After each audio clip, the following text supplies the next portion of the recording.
Alors bonsoir tout le monde, Joël Delaurier, maire de la municipalité de Saint-Donat, lundi 25 mai 2020. Alors je ne sais pas si vous avez fait comme moi, mais oui, ça a été une super de belle fin de semaine. Il a fait beau, il a fait chaud et je suis convaincu que plusieurs d'entre vous avons fait un barbecue. Donc ça fait une super de belle fin de semaine. Suite à la conférence de presse du premier ministre qui annonçait près de 48 000 cas au Québec, donc 14 000 cas rétablis. Au niveau de la Naudière, 3 803, dont 2 700 rétablis. 71% des cas qui sont guéris de la COVID-19, qui est somme toute une bonne nouvelle. Au niveau de la Matawini, 175, évidemment par municipalité, on ne les a pas encore, on les a le mardi et le vendredi, donc on va voir demain combien de cas supplémentaires. Toujours nos 7 cas rétablis, qui est important, les 7 cas guéris et les 2 cas actifs de COVID sur le territoire de la municipalité de Saint-Donat. Oui, une belle fin de semaine, comme je l'ai mentionné. Ça l'a paru. Il y a eu beaucoup de monde à Saint-Donat, beaucoup de cyclistes, beaucoup d'automobilistes, beaucoup de gens en ponton et en bateau aussi. Et j'inviterai les gens. J'ai parlé avec la Sûreté du Québec aujourd'hui parce que j'ai eu plusieurs appels concernant les rassemblements dans les pontons. Et la directive, elle est claire encore à ce jour et pour sûrement quelques jours, voire quelques semaines, c'est une famille et les gens de la même adresse par embarcation, que ce soit un bateau ou un ponton. Donc, je tiens à le mentionner, la Sûreté va être présente sur nos différents plans d'eau dans les prochaines fins de semaine. Donc, je vous le dis, les amendes peuvent aller entre 1 000 $ et 6 000 $. C'est donc la Sûreté du Québec qui fait appliquer ce décret-là. Donc, je demanderai aux gens de faire attention et de respecter les consignes. Même s'il fait beau, il fait chaud, on est sur l'eau, les consignes, le décret sont là quand même. Donc, j'invite les gens à respecter ces consignes-là. Sentier de VTT, écoutez, enfin, une bonne nouvelle. On a discuté avec le président du Paradis du Quadoaro, M. Bourgoin. Donc, félicitations aussi à tous les bénévoles qui ont travaillé d'arrache-pied pour rendre les sentiers sécuritaires. Donc, bravo Stéphane et toute ton équipe. Alors, c'est ouvert, c'est là. Donc, le Club Boireau qui représente un peu ces 250 km de sentiers, Saint-Donat, Chersey, Notre-Dame-de-Merci, Entrelacs. Donc, un beau grand territoire pour les amoureux de VTT. Notre bulletin à la une est sorti aussi la semaine passée, donc j'invite les gens à le lire. J'invite l'ensemble des organismes et associations à le partager à l'ensemble de leurs membres. Donc, s'il vous plaît, on partage.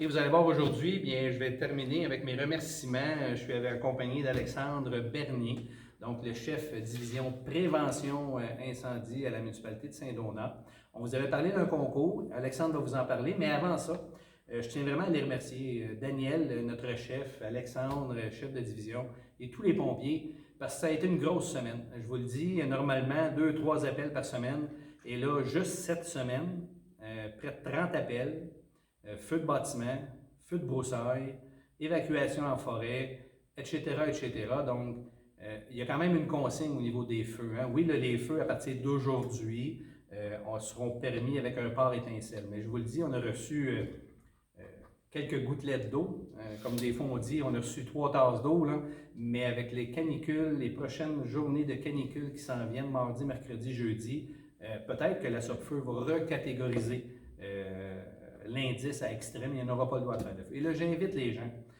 On a fait près de notre patrouille a sillonné le territoire, près d'une 60aine d'interventions de feu à ciel ouvert.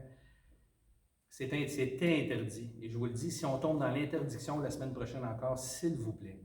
On a eu un feu de broussailles ici, qui a été très bien maîtrisé par nos équipes rapidement aussi. Même le feu sortait par les racines à 5, 10, 15, 20 pieds plus loin. C'est pas le temps qu'on ait un feu de forêt. Alors, s'il vous plaît, des fois on dit, il n'y a pas de danger, il n'y a pas de danger, mais s'il vous plaît, faisons attention, on ne veut pas avoir ça. Donc, je laisse Alexandre nous parler un peu et on va faire un tirage live aussi du petit concours qu'on a lancé avec Daniel. Alexandre? Merci. Ce qu'il faut savoir, c'est que il y a quelques semaines, on vous a fait parvenir par Facebook une auto-évaluation pour savoir si votre résidence était conforme, si elle rentrait dans les standards au niveau de prévention incendie. Puis il y avait deux tirages qui se faisaient suite à ça, soit pour le plan d'évacuation que vous deviez nous faire parvenir et pour la réponse au sondage. Okay. Et c'est ce qu'on va faire aujourd'hui. On va faire ça live, là, en compagnie. Ça, c'est le plan d'évacuation. Donc, en tout, pour nous, c'est plus de 80 personnes qui ont envoyé, qui ont embarqué dans ce concours-là. Donc, bravo tout le monde. Un premier tirage. Pour le plan d'évacuation, c'est Geneviève Gilbert. Madame Gilbert, donc bravo pour votre plan d'évacuation. Et pour la réponse de l'auto-évaluation.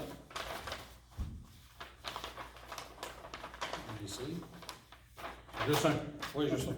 Ah, il y en a. C'est un mauvais coupon. Il est blanc.